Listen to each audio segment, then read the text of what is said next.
It's me. I'm a Ben Affleck. I'm a monster. I'm a mobster. Ooh, a bang, a shoot, a shoot. I'm an Irish mobster, but it doesn't matter.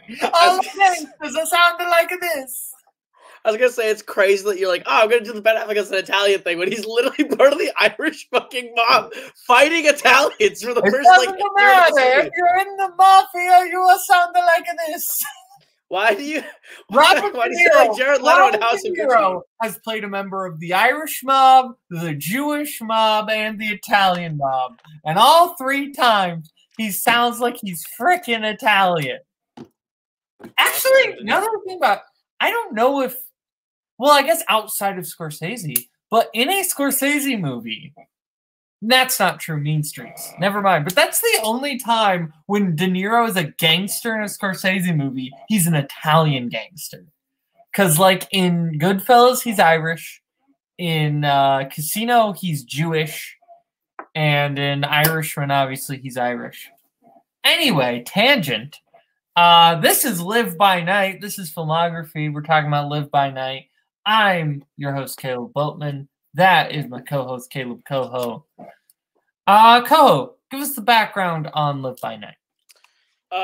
Wow, we're not even gonna do an up top banner. We're just gonna go right into it. Oh, okay, let's do an up top banner. What do you want a banner about? Well, normally you didn't play off me with my Goodfellas statement, so okay, but like, okay, there's not much to go off of when you're like, hey, De Niro's kind of just a racist, isn't he? It's basically what you're doing. Not racist. He's playing Italian and Irish, and also Jewish, which is, I guess, maybe a little racist. I don't know. Okay, not everyone's racist. Okay, so back in 2012, Warner Brothers bought the rights to Live by Night. They were going to make it as a Leonardo DiCaprio movie, and Leo was going to produce and star. That would have been better. In 2012, it was announced that Affleck would write, direct, and star.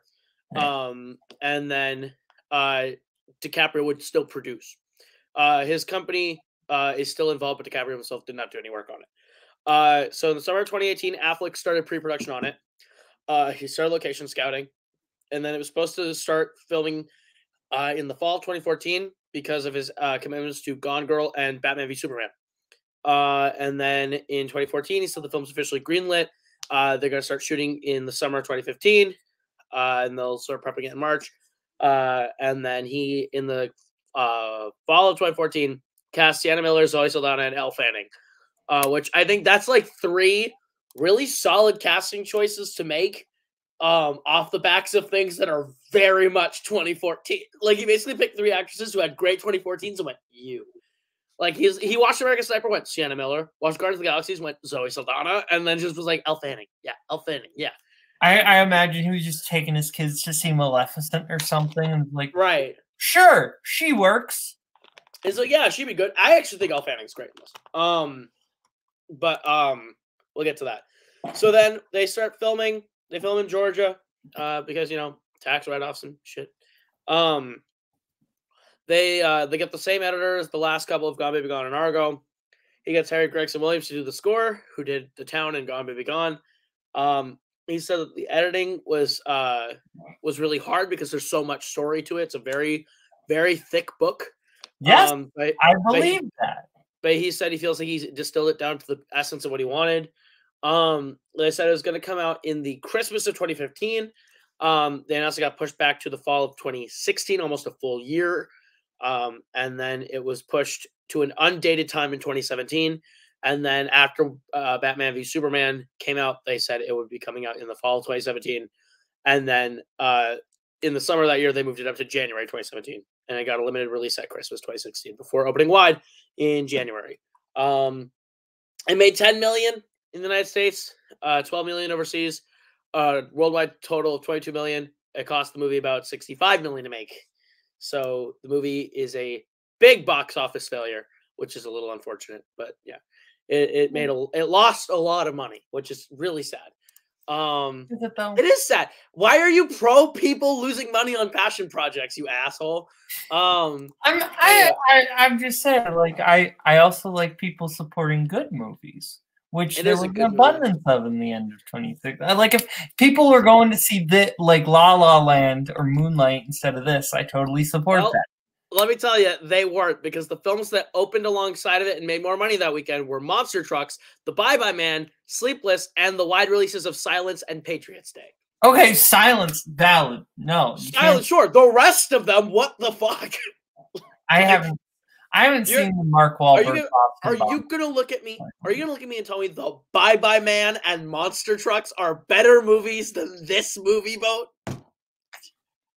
Is The Bye-Bye Man the one with Doug Jones? Yes, it's Doug Jones doing some weird horror thing that makes no sense. Isn't it basically just Candyman?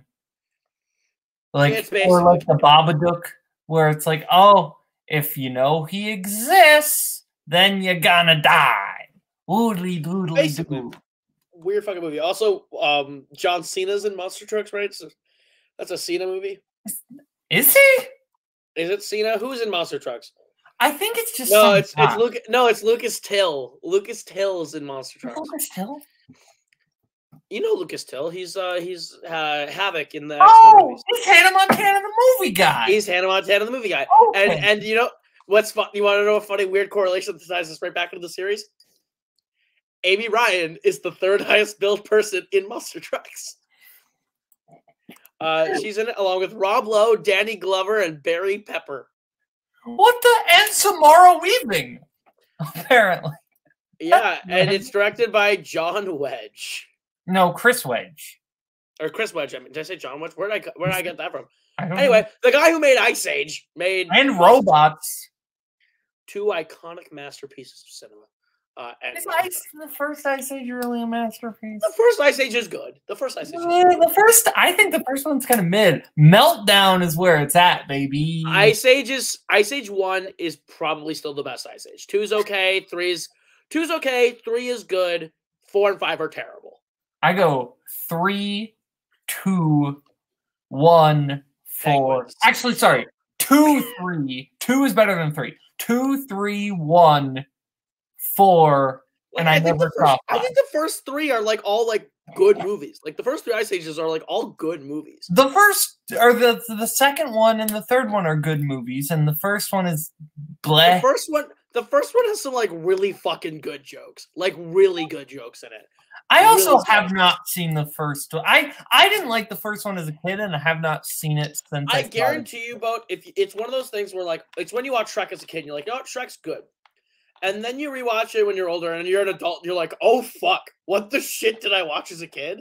It's the same feeling. Where you watch Ice Age, you're like, yeah, this is a good movie as a kid or a fine movie as a kid. And maybe Ice Age is not like, Ice Age is not on the same level as Shrek whatsoever. Like, Shrek is a much better movie. But like, Ice Age has that same vibe where you're like, what? How did I watch this movie? There's so many weird adult jokes. There's like a homosexual rhino couple in this that is like, you're like, whoa. I did not remember that element of this movie whatsoever.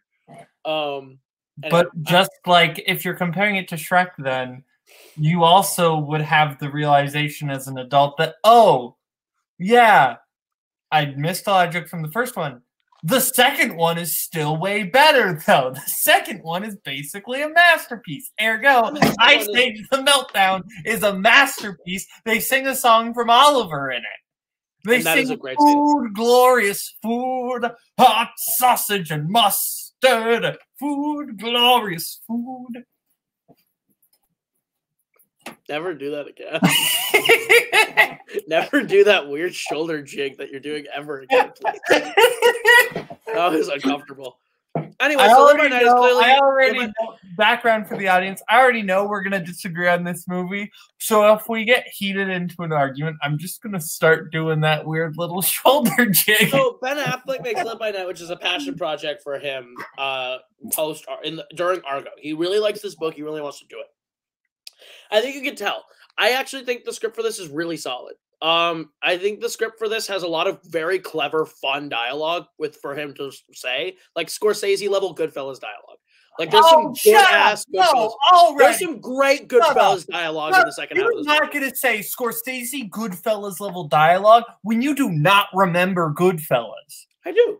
You do not. You have literally, you are lying for the sake of this show because you literally have told me that you do not remember Goodfellas.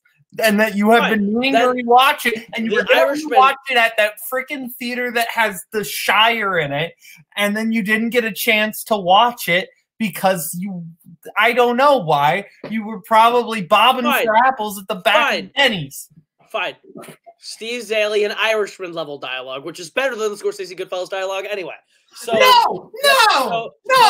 You don't get to say that. You don't get to say that. Live by Night has a really solid story and a really, really solid second half in terms of actual like dialogue. I think Ben Affleck really comes to life once he gets the dialogue is fine. I'll give you the dialogue. It's good. I think it's not wild as good as you're making it out to be. But I think it is insane. The dialogue is not the problem with this movie. I think there are like moments where it's like almost Sorkin-esque. There's like one or two scenes where there are no, shut the fuck up. There's actually this is why Cody hates you. There's legitimately moments in that part where he comes down to Florida where they have like a Sorkin back and forth that I love. Like they do when they do the he's like, we tagged all the shit. We know where it is. And they break that down to him and they walk out and then he's like, you've been with me the entire time I've been here. When do you see me tag any shit? And you get to see the intimidation and also the fun that Sorkin, though? It's good. It's not Sorkin. The scene, yes, it is. The scene media is full on social network type of like, this is the fuck it is. This is the. Do you even like the Social Network then? If that's your take, like I do, but I think you have not watched. I don't think you watched Live by Night. If you don't, I did watch Live by Night because Live by Night has not you. I don't watch movies like this the whole time. Doodly doodly doodly. Except every movie we watched in Iowa, you were on your phone. Anyway, that is not true. You were on your. You were watching. You were on your phone the entire runtime of Navalny. Anyway, that is actually actively not true. No, you were. That is not true. I took a picture of you on your phone during Navalny. Anyway, because you talk shit about me like this all the time. You during Gone Baby Gone. You want to know how you were during Gone Baby Gone? You weren't even like this. You were like this. That's you were golluming my precious. You were like, my phones. I'm getting the. Do I need to reveal to the audience how you watch Robots? If you want to reveal to the audience how I watch Robots, that is fine. I'm an American. I'm proud of what I did while I watched Robots. Gross. Anyway, I think let's start at the top. Live by Night, which is a movie that I think we clearly fundamentally disagree on. But I think the things let's get a baseline right now. The things that we can fundamentally agree on. This movie looks great. This movie is shot really well. It and looks the sets good. And everything. It look okay. The I'll give you the poker scene. The poker, like the opening poker robbery scene. That's one take. Great, and most of it looks good. There's not a whole lot that the bayou scenes with sunset and shit, like those giant establishing shots. I'll give you those. Look gorgeous. Yeah, those look okay. Great. This is. I will actually go so far as to say, just in terms of pure aesthetic beauty, this is Ben Affleck's best-looking movie based on aesthetic. Agreed. I will give you that. I will give you that. Well, that also comes from him going out of his way to like hire people who are really fucking like Oscar-winning good at what they do. You got Robert Richardson shooting it. You got Jess Goncourt doing the sets. I think it's I want to say it's Ariane Phillips doing the costumes. That's Anna Karenina. And Pride and Prejudice and Atonement Lady. I'm pretty sure she did that, I think. But anyway, like you have three very well established crafts people who like went out and just killed. I think this movie looks good. He also did a great job of casting this movie for the most part. I think everyone in this does a really good job at these parts that they're playing. Like I think Brendan Gleeson is great in the opening bit that he gets. Yeah, I think he's not in it enough, but yes, no, he's not. Like Brendan Gleeson should be. The sad thing is, I think his part of the movie is maybe the worst stretch of the movie. I agree. No, I agree. I think the first 30 minutes are necessary exposition, but they're the worst 30 minutes in the movie. So it's like it's tough because like you need it, but you also are like this isn't the most interesting thing to watch. But I think Gleason's really great. I think Sienna Miller in that opening stretch is also really good. She's good. She is good. The person I will just get out in front of this right now. The person who I think is phenomenal in this movie is Elle Fanning. Elle Fanning is incredible in this. Elle Fanning, I think, would maybe like be in consideration for supporting actress. Well, she has 2 movies that count for 2016 where I would legitimately consider nominating her. So I would just pick that or 20th Century Women. She's I think she's better in this than she is in, and I love 20th Century Women. Oh, see, I might be the reverse on you, but it's fair. I think she's fair. I'm crazy, and I think Greta Gerwig might be better than her in 20th Century. Oh, see, I don't agree with that. That's fair. I really like Gerwig. I'm not a fan of Gerwig as an actress. I really like her in that movie. I mean, she is very good in the movie. I don't know. I think Elle Fanning is far and away the best performance. Well, for sure. But I think Elle Fanning has the best 2016, like quietly best 2016 with those 2 movies in terms of the work she does in both is really solid. Because I think she's really great in both. So, like, it's kind of crazy to me that, like, she just, in, like, the same 4-month range, just dropped 2 performances and we didn't even talk about her. It's, like, nuts. I will say, the best 2016, and I think you and I will both agree on this, is Ryan Gosling. Ryan Gosling won 2016, and he did a victory lap on everyone else. Like, he turns in 2 of the best performances of the goddamn year. Like, if in reality, like, you're not crazy if you double nominate him for Best Actor for both movies. He's, like, that good. In a year where, like, the Best Actor class has, like, 4 or 5 contenders and then whoever you really like for the rest. So it's like, Gosling had the best year. But, like, Elle Fanning is great in this one. I think Chris Cooper's solid. Like, really solid. Has Chris Cooper ever been... I feel like we talk about this in the town. Chris Cooper's never been bad. He's never been bad. And, like, I'll keep bringing up Irresistible till the day I die because that's, like, the most flashiest performance he's had since Adaptation. And I still hate that came out in the middle of 2020. Like, well, that's like a movie where it's like, if you dropped that in award season time in a normal year, he probably would have caught on a little bit stronger and at least gotten a Critics' Choice. Like, nomination. I actually agree with that. Yeah. So, like, in 2020, where you drop it in a summer release in the middle of the pandemic so no one could see it, it's like, that would had no shot. But Chris Cooper in that movie is, like, doing the most he's done since Adaptation in a movie. I also think, I think the other problem with that movie is I think, while it should have, you keep the script, you keep that it's written by Stewart. Stewart shouldn't have. He shouldn't have directed it. You get someone else in to direct the movie, and like you give it a little bit more of like, because that's the thing is the movie doesn't know if it wants to be like a drama or a comedy, and it kind of just comes off as like a bad version of Daily Show speeches at like the end monologue from the Daily Show. It sort of comes off as a wannabe Adam McKay kind of. Yes. And I feel like at that point, just give Adam McKay that script. Honestly, I think Adam McKay actually would have done a better job with that script. I think he probably would have made it because it's outward. I feel like he would have gone outwardly comedy with it, and then that ending would have still not been great, and it would have been probably amplified by McKay directing it as being even more not great. But, like, the movie up to that point would have been more like The Campaign or Talladega in comedy style. I mean, I feel like if McKay's doing it, it would at least have been a little less wishy-washy. Because if McKay's doing it, it would have at least had a stance. Yeah, it just would have been annoying. Yeah, that's the thing, is he probably would have gone in the opposite direction, where it probably would have had the same feeling as, like, the end credit scene of Vice. It would have been that kind of ending, and I hate that. But, like, yeah, anyway. The best friend of Ben Affleck in this movie is also quite fun. Like, I don't think he's I'll give you that. I like him. I'm going to bring up the elephant in the room for me. I actually don't think Affleck's good in this. Oh, I think this is Affleck's best performance in a movie he's directed. I think this is his best performance. I think this is his best performance in a movie he's directed. I think he is.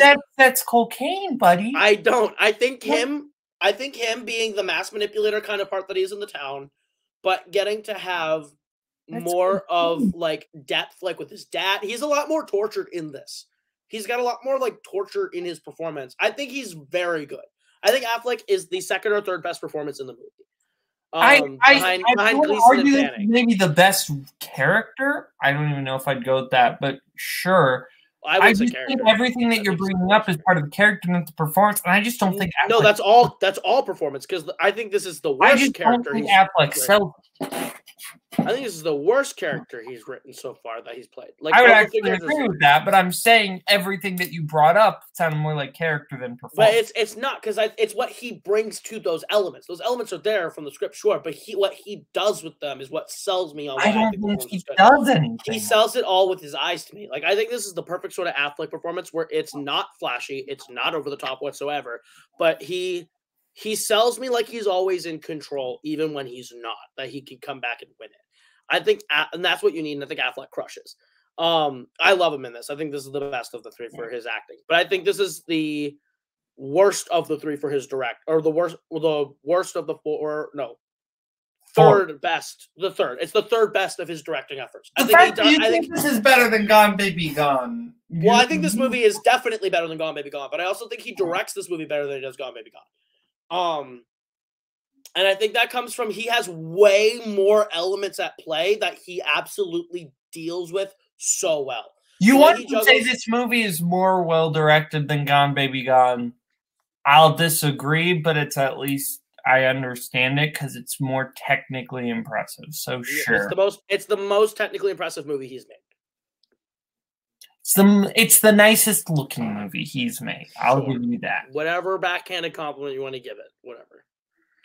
I don't think I think that the technical elements service the town or Argo more than they service Live by Night. But I'll give you that this movie looks pretty. It looks pretty, Koho. It looks amazing. It looks pretty. It's like, if you want to argue to throw it at cinematography nom, I'd say no, because 2016 is a stacked year for cinematography, but, you know, whatever. I would nominate it. I would nominate it. It's in my 5 for cinematography. I think okay, what is your 5? Because you are probably missing something, and I will kill you for it. We'll talk about it a little bit, because we gotta talk about the movie. Yeah, we gotta actually talk about the movie. So I think Live by Night. It starts off with him basically being like I believe it's Boston, where we always start all these fucking movies. We always start in Boston. We always start in Boston. Is Air going to be in Boston? Or is Air going to be the first movie that has no? Who knows? It's probably in Boston. They start there, and you see him doing organized crime things as part of the Irish Mafia. And he's in a relationship with Sienna Miller, who is dating the head of the Irish mob. Mm-hmm. Who I forget the actor's name, it escapes me at this moment. You talk about it for a second. What's up? Yeah. I think that it's kind of interesting that the idea that the movie kind of sets up and then abandons, even within the first, not even within the first 30 minutes, but it kind of sets up this idea of these guys who are criminals, but they are not really they're not gangsters. They're just outlaws. But they're in the midst of like this gang war that's going on between the Italians and the Irish. And they're kind of helping one side, but they're not explicitly like soldiers in that war, and they're just kind of outlaws, and they're not really bound by this code. And I think that's a really fascinating idea that the movie does absolutely nothing with, because it kind of just goes, ooh, look, a butterfly, and moves on from that very quickly. Yeah, and I think that I don't know. I think that the actual organized crime elements of Boston sort of imploding feels very samey in the sense of we've seen that a lot before, or that idea a lot before. So when we get there, it's almost like, okay, we're just kind of rehashing what we've seen, which is why I think it's okay that Ben sort of rushes through that in the background, where he's like, this is not that important. What's more important is you see what this guy's doing. That they're playing with, that they like bring up, that like, and maybe this is part of my problem, and this is like the idea that they bring up very early on in the movie is, we're not gangsters, we're outlaws. And then they like do nothing with that, and then he's just a gangster by minute 30. But I mean, they do a lot with that in the second half. That's the theme of the second half. Once he gets to Florida, that is the movie. The movie's him being an outlaw. That's exactly what the movie's about. Is the entire he's doing like an hour and a half of this movie is him being an outlaw, like being chased by the police. He's literally walking by the police for murder. It makes no distinction between the difference between a gangster and an outlaw. Then they kind of do. They literally do. Like, they literally do. That's the whole Prohibition repeal moment. That's where they make the defined point where he has a moment in time where he gets to choose. He gets to choose. You can get out of this life and be legitimate, or you can be an outlaw from the law. And that's the moment where he makes that choice when they legalize prohibition. That's not what I'm talking about. He would still be a gangster, though, even if he... I mean, gangsters are outlaws, but with the point Exactly! Exactly! I think you're hung up on something that really doesn't matter. But I think, like, that's you being hung up that Batman was a cape. Like, to me, that's weird. Anyway, like, no, it isn't. That is the exact movie makes a point within the first 10 minutes of, I'm not a gangster. I'm an outlaw.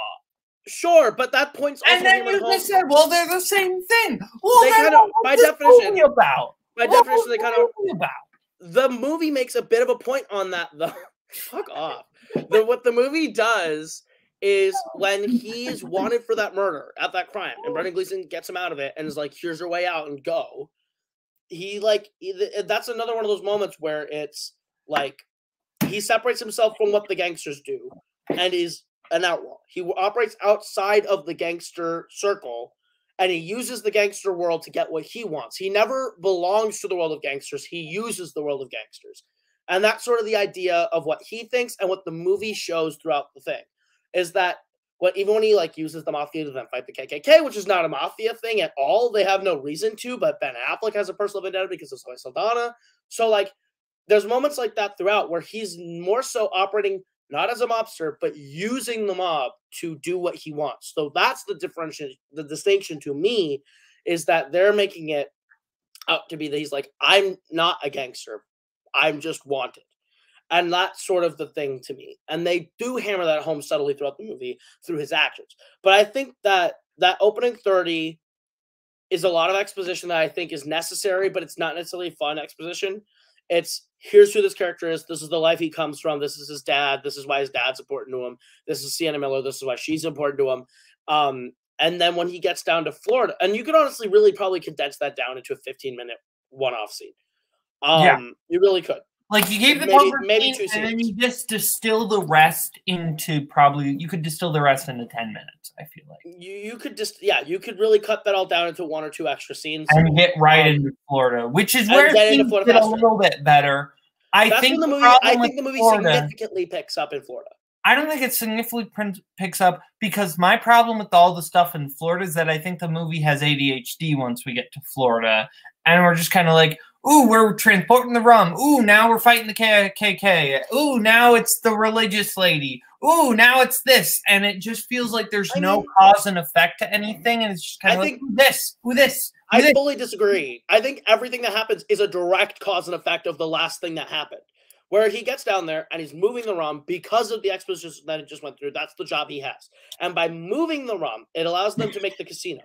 But also, because of the bootlegging that Chris Cooper lets happen, his daughter gets rolled up in all this, and she comes back a nut job, and that directly affects the bootlegging that they've been doing.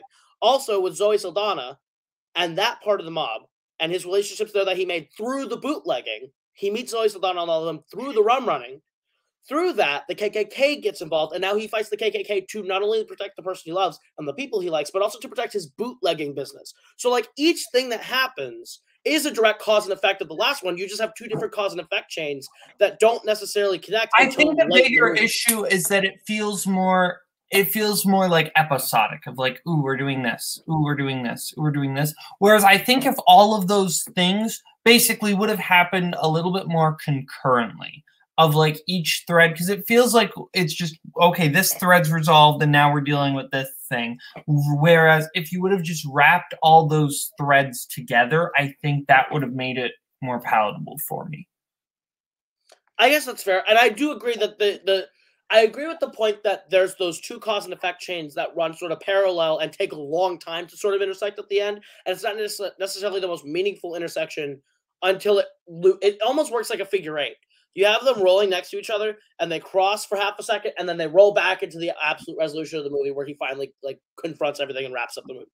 Like, I think that's where it all sort of culminates back in. But it's like, it's one of those movies that if you're not fully invested in what's happening or fully aware of what's happening, it doesn't feel as connected as it could be.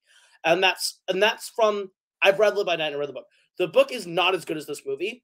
because this book feels like Ready Player One for fucking gangsters sometimes, where it's like this author will just fucking full stop the book and explain to you the intricacies of these. And there's like 20 other plot threads that Ben Affleck's like, nah, they don't matter.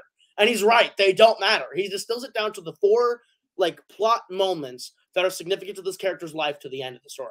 And like, because basically what Live by Night is just a fake biography of a fake gangster. And so what he does is he sort of distills this into that idea. And I think he does a really good job of it. I think he does a great job of making this story pretty streamlined and like getting you into the headspace of this guy who's trying to do these things and like how he achieves it and the relationships he makes and how at the end of the day, it all still ties back to his origins and the life he had and how at multiple points in his life, he could have gotten out. He has had multiple outs until the end of this movie. So many. Where it's like his Brendan Gleeson gets him an out, and then he decides to go to Florida and get revenge. And like he has an out with and like he and Zoe about to have a sort of out, and Sienna Miller comes back. Like he just has moment after moment after moment where it's like you could be done. Prohibition gets repealed, you could be done. You could be a legitimate businessman now. It's like there's so many moments where Ben gets that choice and then he doesn't take it. And I think that's the interesting part to me, where Live by Night is less a gangster epic and more a character study of someone who lives during a gangster era. And that's what I really like about the movie. And that's where I think Ben really does a great job with the script. It's definitely a script that I think you appreciate more when you read the book. It's the definition of an adapted screenplay to me, where it's like the adaptation is really, really good when you know what the source material is. But that's also not necessarily what a movie should, like you shouldn't have to read a book to understand a movie or appreciate a movie. So that's just an added layer that I had going into it. But I think Ben does a lot of underrated, underappreciated work on this movie as an actor, as a director, and as a writer. And I think it's a better movie than God May Be Gone. Just because I think that those characters and those performances are more interesting to me, and that world's more. Do you not remember like how blown away we were by so many of the story beats by Gone Baby Gone? I was way more invested and hooked in by Gone Baby Gone than I was with Live by Night. I think our fundamental difference is I think the main character in Gone Baby Gone is terrible, and that's my one big hang up with Gone Baby Gone. Whereas with Live by Night, I think the main character is great, and the world and the characters we're with are very good. So it's to me, these are 2 4-star movies. I don't think Ben Affleck has made anything less than a very good movie. All 4 of his movies, I think, are very good. For the record, I think this is a 3-star movie. I think this is fine. I don't think this is bad. I think this is fine. It didn't come. I think there are good elements about it, specifically Elle Fanning. I'll give you the cinematography, costume design, production design. But overall, I don't. You know what movie this should have been if it was better? Should have been Bugsy. Bugsy. This feels very similar to Bugsy in a lot of ways, and I think that's a Bugsy totally different does this movie better. I think Bugsy is not this movie at all. I think you're taking the idea of a gangster essentially kind of going rogue from the gangster system in order to set up this casino and kind of focusing on building that in this one town that's kind of off away from where the mob is doing their stuff. I think that's very similar to what Live by Night is. I mean, that one subplot of this movie is similar, for sure. I just think Ben Affleck is better than I'm saying, even if you take out the casino, replace casino with everything Ben Affleck's doing, and it's the same. It's very similar. I guess to me the difference is that the motivations fundamentally change the movies. Whereas like Ben Affleck is in this for revenge, and his motivations change when he starts to fall in love with the world that he's been a part of, and like that's what's different for me. Is this movie's very much secretly like a love triangle movie in a weird way, where there's like so and that's the other thing is I'm not really invested in any of the romance stuff in this movie. I can understand about not being invested in Zoe Saldana because I remember I used to think Zoe Saldana was good in this, and then I watched her again. I'm like, she's fine, like she's okay. Zoe Saldana's never been an actress that blows me away. I think she's okay. And, like, I would actually agree with that. There's never been a performance where I've seen Zoe Saldana and I've been like, you are amazing in this. She's never been bad, I don't think. Maybe Avatar, but I don't want to start that fight. I agree. I don't think she's ever like grabbed me in a movie. I mean, I'll take the back. There's one time where I think she has actually been very good, and it's in a very small role, and it's in the first Pirates. I think it's a very small, meaningful, colorful supporting part. You can laugh all you want, but like when you think about the cast of that movie, is she important? No. Zoe Saldana's not like a supporting actress worthy nomination in that movie. But when you think about the cast of that movie, she is a fun element of the movie that adds a spice to it that matters. Like I'm sure she's a fun element of Guardians. Like she's a fun element, but she doesn't blow me away in Pirates. Sure. You know what? Fair point. She doesn't blow me away, but I just mean in terms of like she's a standout in a movie. I'll be honest, I think the most standout she's ever been for me is The Terminal. That's weird, but okay. Respect. Respect. She's actually, I think the Diego Luna I love that subplot. The Diego Luna Zoe Saldana subplot is actually very cute. It's great. I just don't think she's doing much in it, like as a performance. How are we gonna make it work that we make The Terminal something we cover on this show? Unless you want to really just jump into being like, hey, we're gonna cover Jeff Nathanson and we do Catch Me If You Can, The Terminal, and Pirates of the Caribbean 5. Like we're kind of fucked. Or we could do Hank Spielberg.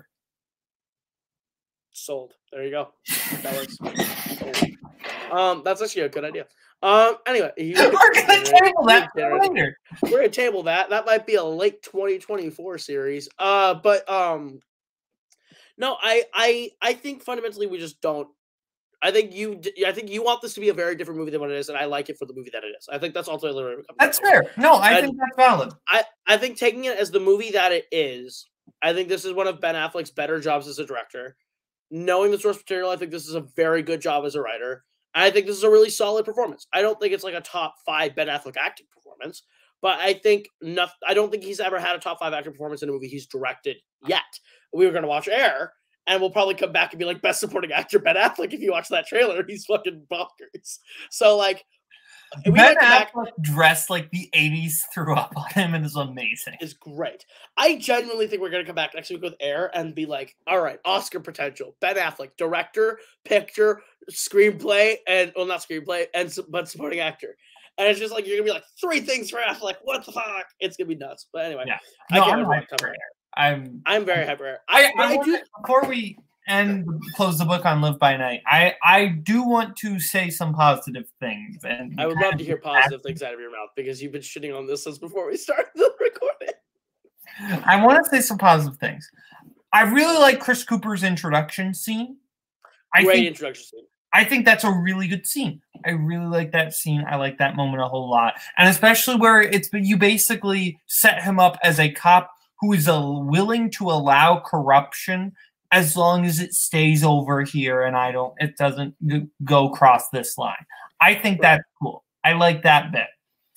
And that kind of leads into the other, basically all the stuff I like is the stuff that Chris Cooper directly touches. Because I also really like the Elle Fanning stuff. Like Elle Fanning's great, and I really like this idea of a gangster kind of going off against this, like ultra-religious, like, tent preacher. And I think the actual tent preaching stuff gets thrown out too quickly, and I would have liked more of that. Like, that's the thing, is that, like, it's like, oh, there's this big scene, and you think it's going to be the thread that the movie follows, and it's like, nope, she's disappeared now. And yeah, I think the problem for you is that you didn't understand what this movie was going in. You weren't ready. You weren't ready for the threat. Like that, this movie This movie has a lot of stops on the thread, but the movie's thread is clear, concise, and you know what it is once you watch. I think this is a movie that benefits on a rewatch because my first watch, I was kind of the same way. Where I was like, what is this? Gangster movie? Okay, this is pretty good. And then on this watching it for what it is, whatever it is, I liked that this movie knew what the thread was. The thread is Affleck and his character and the journey he's going on. And while this movie is almost a gangster hangout movie in a lot of ways, where it's like we're basically in the lifespan of a mobster on this lifespan of like, all right, I'm coming here. I'm going to do this. I'm going to do that. I'm going to do that. And along the way, so you're making it sound like the Hail Caesar of mob movies, and I wish it was. It kind of is. No, it isn't. If it were the Hail Caesar of mob movies, then I think you need to change the structure a little bit and essentially make all of the issues going on at once, and it's like, okay, I've got to go deal with this, and now I've got to go back to this. Now you're pitching this movie is set in one day on a Hollywood lot, and Josh Brolin is just trying to take care of everyone. And again, that's not the movie. But I think Live by Night. What I want is just to watch Hail Caesar, Koho. That's what exactly. I've always wanted. I think Live by Night, taking it again as what it is a very good movie, actually, when you follow the threads. And like, it's not a day in the life, but it's the lifespan of this gangster. It has more in common with The Irishman than Hail Caesar in the sense of it's long. It follows this one. It's not, and maybe not even that long. But it feels that long, but it's only 2 hours. I thought it was long, but it went by fast, actually. But I like when I was going into it, I was like, oh, prepare for 3 hours. I'm like, oh, only 2. Wow. But no, it's long in scope in the sense of it's like beginning of the story, and then almost like a couple decades later, the story ends. It's like a 20-30 year story covered over time. So a lot's going to happen, a lot's going to change, and a lot's going to evolve for this character. And that's more the way you have to view it is like The Irishman. Because The Irishman is the same structure, where it's this guy does this, and then does this, and then does this. And it's a lot of stops on the thread, but by the end, it is exactly structured the same way, where it is literally the exact same structure, because none of those moments necessarily are directly tied in some way as being the thread we follow. Then maybe what this movie really needed was to be longer and have more time to spend on those threads. I don't disagree. I think if you'd made this movie in full, if this movie comes out in a post-Irishman world, yes, Ben Affleck probably has a deal with Netflix to make a 4-hour version of this movie that covers everything, and I'm sure I don't think it needs 4 hours. I think honestly just like maybe actually it doesn't even need that. You can keep it 2 hours, or maybe 2 hours and 20 minutes, and just cut the stuff from the front where it's before they actually. Honestly, I'm fine if you want to just turn everything into just 10 minutes, everything pre-Miami into just 10 minutes of screen time, and then start at the Miami stuff and give us all we need to catch up, and start at the Miami stuff, and then expand on everything else a little bit more. So we actually sure. I'm just saying this movie's structure is the same as The Irishman in that sense, where when you view it in that prism of it's about the guy and the stories this guy is going through until we get to the end, and some of those moments still tie and intersect and connect into the direct result at the end. All of them do. But the thread of going off with Bobby Cannavale is not the thread of the movie, but it is a moment along the way that explains why Frank Sheeran is who he is. Or the moment down in Florida where it's you're 20 minutes late. That's an important scene that benefits the end of the movie, but that's not the thread we follow off that in that sense. The same thing where the KKK is not the point of the movie, but it is a stop along the way that influences the end. Or the running and all and Chris Cooper and Elle Fanning. These are all things that influence this character and his decisions by the end and the life he goes on by the end. None of them are the plot. All of them are important moments that make the end. I feel like it's a little bit different. It's not. The only difference is that one's directed by Ben Affleck, one's directed by Martin Scorsese, and both are incredibly talented directors, but one's an all-timer and one's Ben Affleck. So it's that I love them both to death. It's just that's the difference. But they're the exact same structure and the exact same idea of a plot. They're just about different things, and the things they do are different.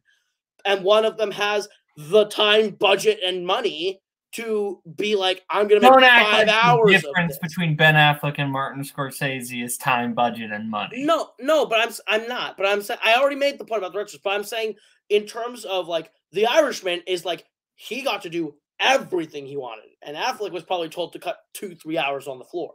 So it's that's another big difference. But the point is that they're the same structure, they're the same idea of a mob movie. It's just The Irishman's a better movie because you have Robert De Niro, Joe Pesci, and Al Pacino are your 3 leads. The Irishman's a better movie, but that's what I'm saying is they're the same structure. I think that if you put DiCaprio in this role, this movie goes up half a star for me. I don't necessarily agree with that. I think it stays the exact same. I think DiCaprio and Affleck would be playing very different versions of the same part, and I would like them equally the same. Okay.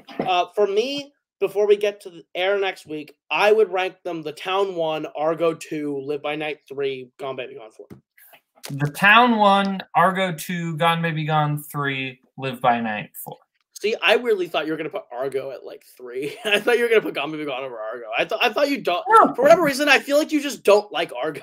No, I just wasn't. I feel like I just had more I had more mixed feelings about Argo when we talked about it, but like I still think it's like a 4-star movie, and I do think it's better than Gone Baby Gone, mainly because I do think Ben Affleck is doing a better job in the lead role than Gone Baby Gone was.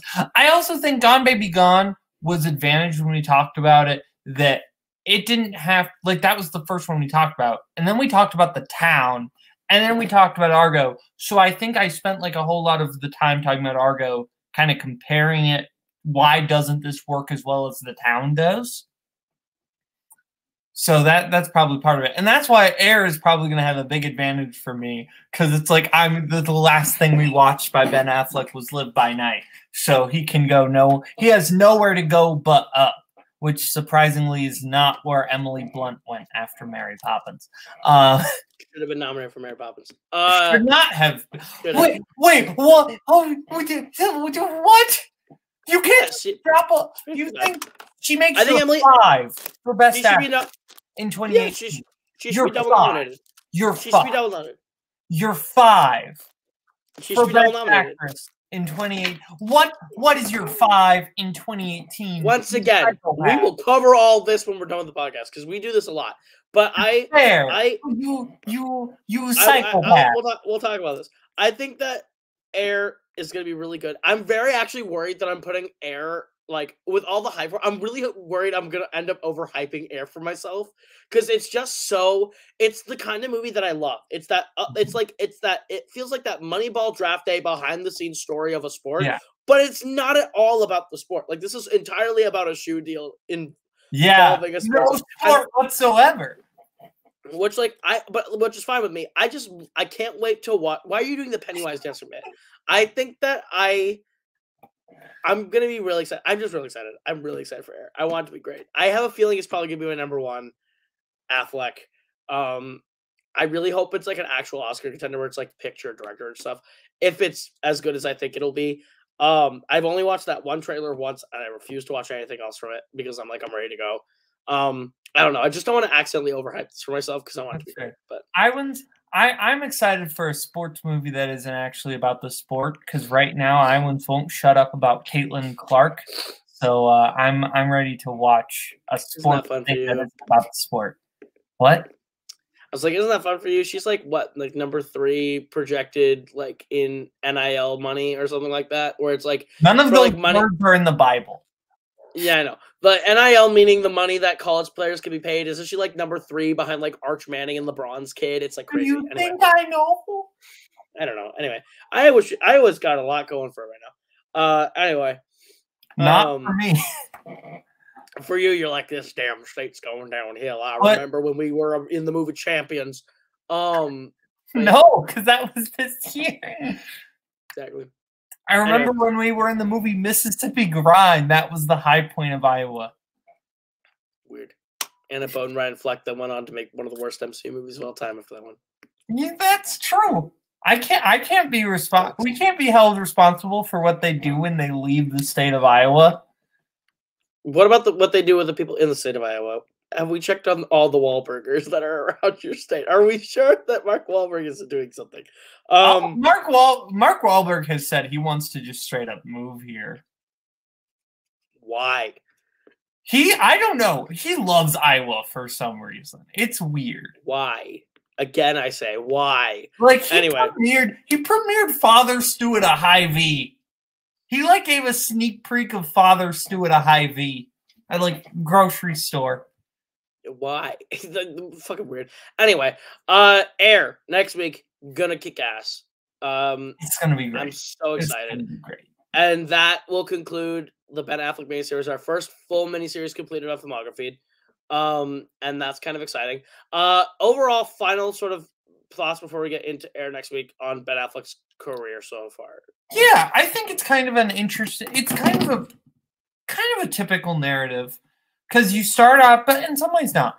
You start off with Gone Baby Gone, which feels like a first feature in a lot of ways, but is an impressive first feature, but it feels unpolished. Then you get the second movie where it's like, okay, I've had time to polish and hone and kind of put everything together, and I've made The Town, which is an incredible film. Then Argo, which is like the town got a little bit of love, but this is me like going into the limelight. I think it's a little bit of a downstep from the town, but it's still like it's a good movie. I just don't think it deserved quite the Oscar love that it got, but it is a really good movie. And then it's kind of like, okay, now I'm in the limelight. I have reign to make whatever I want, and I'm going to make something that's a little bloated, a little unfocused, and doesn't quite work, but has some interesting ideas and concepts. And that makes sense. And now with that path, he is totally primed on the roller coaster to be like, okay, I'm going to take what I learned while making this movie and make my magnum opus. And I'm excited. I think it's going to be good. I definitely would agree with that. I also think it's a fun, not fun, but a weird thing to trend and look at, where it's like the world in Hollywood that's not the Academy Awards really love Ben Affleck. Like, he's a 2-time Golden Globe nominee. I think a 2-time Golden Globe winner, because I think Good Will Hunting won screenplay, and I'm pretty sure he won for Hollywoodland. Like, should have won for Hollywoodland in supporting actor, which is wild. And like, he's like Hollywoodland, and then SAG gave him the nomination for the Tender Bar. So like, and like he makes Last Duel, which like just got completely fucked over, which is crazy. But like, he's very well known, and like Best Director winner at like Critics' Choice and Golden Globe and all the precursors was like, this is the Best Director winner, Ben Affleck. So like, when you look at everything he does outside the Oscars in terms of awards with the movies he does, people love him and think he's a very talented filmmaker. And then the Oscars are like, Best Picture once, I guess. He wins Best Picture with George Clooney being on the ballot with him, and he wins Best Original Screenplay with Matt Damon being on the ballot with him.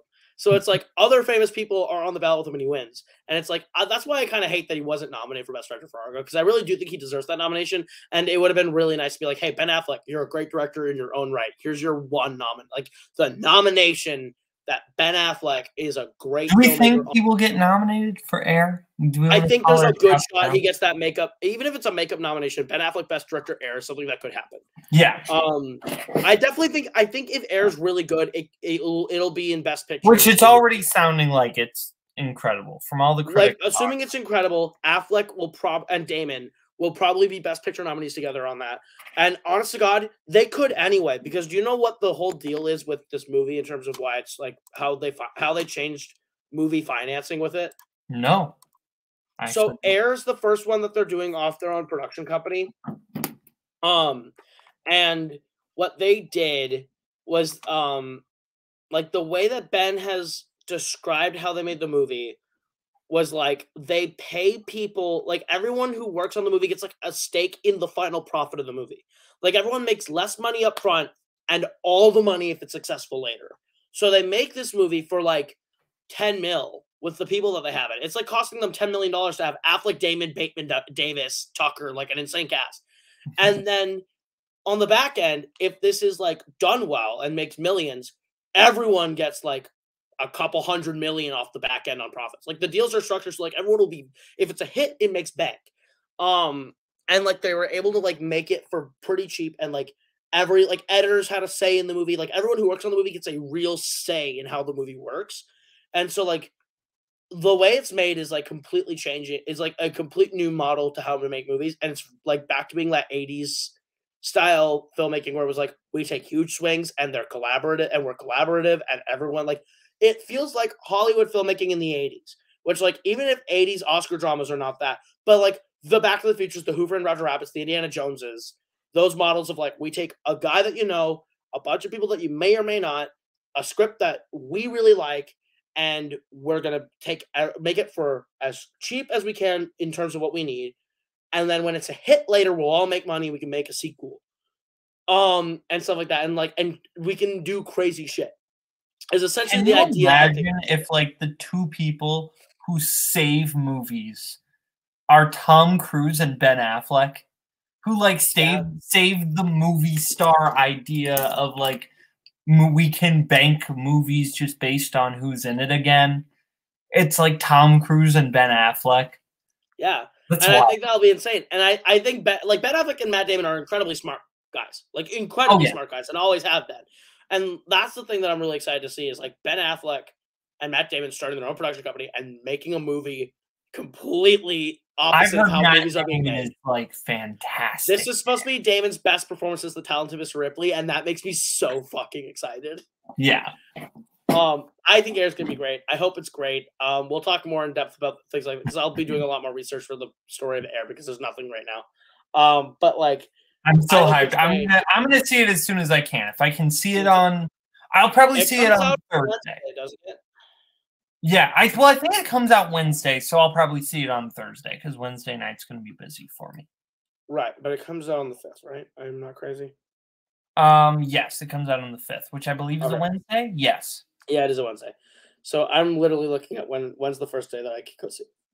I'm going to see it on Thursday. It is premiering on Wednesday the 5th, and guess who is off from work on Wednesday? I am seeing it at 12:50 in the afternoon. I'm seeing it first showing I can. I'm so excited to see it. Okay, so we can record our episode on Thursday after I see it. Pretty instantly, yeah. Yeah, because I'll see it on Thursday. So yeah. Okay. Very Well, this has been Live by Night. I think this was one of our most entertaining episodes purely because this was the first time we really had to fight, and I think that was fun. But thank you to Koho. Thank you everyone at home for watching. We'll see you next week for Air. Have a good one.